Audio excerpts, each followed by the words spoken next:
इस वीडियो में बताने वाला हूँ क्लास 6 का मैथ और इसमें अभ्यास है 2A का पहला सवाल दिया है। इसमें सबसे छोटी पूर्ण संख्या बताइए। तो इसमें सबसे छोटी पूर्ण संख्या क्या होता है? शून्य होता है, क्योंकि जो पूर्ण संख्या होता है 0 से स्टार्ट होता है। 0 1 2 3 4 5 6 7 8 इस तरह से स्टार्ट होता है। तो इसलिए इसमें सबसे छोटी संख्या क्या हो जाएगा? तो 0 हो जाएगा, यानी शून्य हो जाएगा, शून्य। तो इसका आंसर क्या हो जाएगा? यही हो जाएगा इसका आंसर, शून्य। फिर सेकेंड नंबर क्वेश्चन दिया है, संख्या रेखा पर निम्नलिखित पूर्ण संख्याओं को प्रदर्शित कीजिए। तो इसे क्या करना है? संख्या रेखा पर प्रदर्शित करना है। तो इसमें क्या करना है? कोई लाइन ऐसे ड्रा कर लेना है और इसको क्या करना है? संख्या रेखा पर इसे प्रदर्शित कर लेना है।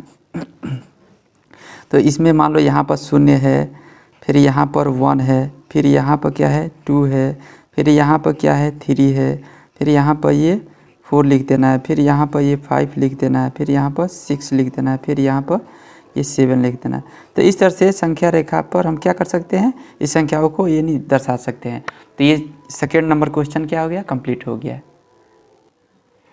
अब इसमें तीसरा सवाल दिया है, 3 क्रमागत पूर्ण संख्याओं में पहली और तीसरी का योगफल 28 दिया है। तो संख्याएं ज्ञात कीजिए। यानी पहली संख्या और लास्ट वाली यानी तीसरी संख्या का योगफल कितना दिया है? 28 दिया है। तो यहाँ सबसे पहले लिखना है माना पहली, यानी क्या कर रहा है? 3 क्रमागत में कर रहा है। तो माना 3 क्रमागत संख्या 3 क्रमागत संख्या क्या है? मान लेना है x - 1, फिर x फिर x + 1। तो ये 3 क्रमागत संख्या हो गया। तो इसमें कह रहा है ना, पहली और तीसरी, यानी पहली और तीसरी का यानी योगफल कितना दिया है? 28, यानी 28 दिया है। तो यहाँ लिखना है पहली और तीसरी। तो यहाँ पर x - 1 और फिर इसको भी जोड़ लेना, इन दोनों का यानी पहली और तीसरी का योगफल। तो x + 1 इक्वल टू कितना है? 28 है, दिया है, यानी 28। तो देखो ये -1 ये +1 क्या हो जाएगा? कट जाएगा। फिर 1x कितना हो जाएगा? 2x हो जाएगा।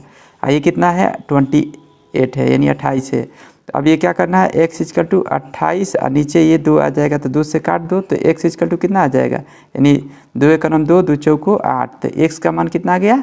यानी 14 आ गया। तो जो ये तीनों संख्या दिया है यहाँ पर x का मान रख देना है। तो x - 1, तो यहाँ पर मान रखना है। तो x की जगह पर कितना? 14 और -1, तो ये कितना हो जाएगा? ये हो जाएगा, घटेगा तो यानी 13 हो जाएगा। फिर क्या दिया है? x। तो x का मान कितना? 14 तो है, ये 14 तो आ ही गया। तो इसका मान कितना आ जाएगा? 14 आ जाएगा।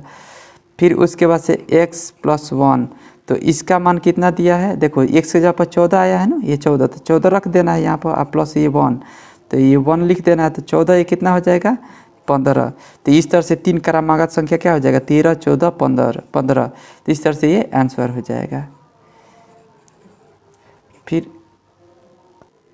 फिर इसमें चौथा सवाल दिया है, यदि कह रहा है, यदि 3 क्रमागत पूर्ण संख्याओं में मध्य की संख्या यानी 39 हो तो तीनों संख्याओं ज्ञात कीजिए। देखो इसमें 3 क्रमागत संख्या है, तो इसमें मान लेना है माना 3 क्रमागत 3 क्रमागत संख्या यानी मान लेना है क्या है? x है, x + 1 है, x + 2 है। तो यानी मान लेना है कि यानी पहली यानी 3 क्रमागत संख्या क्या है? x + 1 x + 2 है। तो इसमें कह रहा है मध्य की संख्या कितना है? यानी 39 है, यानी जो ये बीच वाला संख्या है ना, ये 39 है। तो लिख लेना है x + 1 = कितना है? 39। तो यहाँ पर x = कितना हो जाएगा? ये 39, ये 1 इधर जाएगा तो -1 हो जाएगा। तो x = कितना होगा? 39 में से 1 जाएगा, कितना बचेगा? तो ये घट जाएगा, तो यानी 38 हो जाएगा। अब जहाँ जहाँ ये x है वहाँ पर मान रख लेना है। तो ये दिया है, यानी x = तो ये 38 आ गया, तो ये कितना हो जाएगा? 38 हो जाएगा। फिर उसके बाद से x + 1, तो यहाँ पर कितना? x की जगह पर 38 रखना है, और ये +1, तो कितना हो जाएगा इसका मान? यानी 39 हो जाएगा। इसका तो मान ये 38 से आएगा, और ये 39 आ जाएगा। फिर ये x + 2,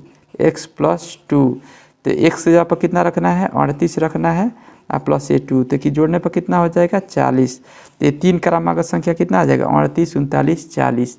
तो इस तरह से ये आंसर हो जाएगा। फिर इसमें 5वां सवाल दिया है, प्राकृतिक संख्याओं के समूह में किस संख्या के सम्मिलित कर लेने पर वह पूर्ण संख्या का समूह बन जाता है। तो प्राकृतिक संख्या क्या होता है, 1 2 3 4 5 6 7 8 9 10 इस तरह से होता है। तो इसमें क्या करना है, शून्य को शामिल कर लिया जाए तो क्या होगा, यानी वो पूर्ण संख्या का समूह बन जाएगा। तो इसमें क्या लिखना है, प्राकृतिक संख्या में प्राकृतिक संख्या में यदि शून्य यानी शून्य को शामिल कर लिया जाए, शामिल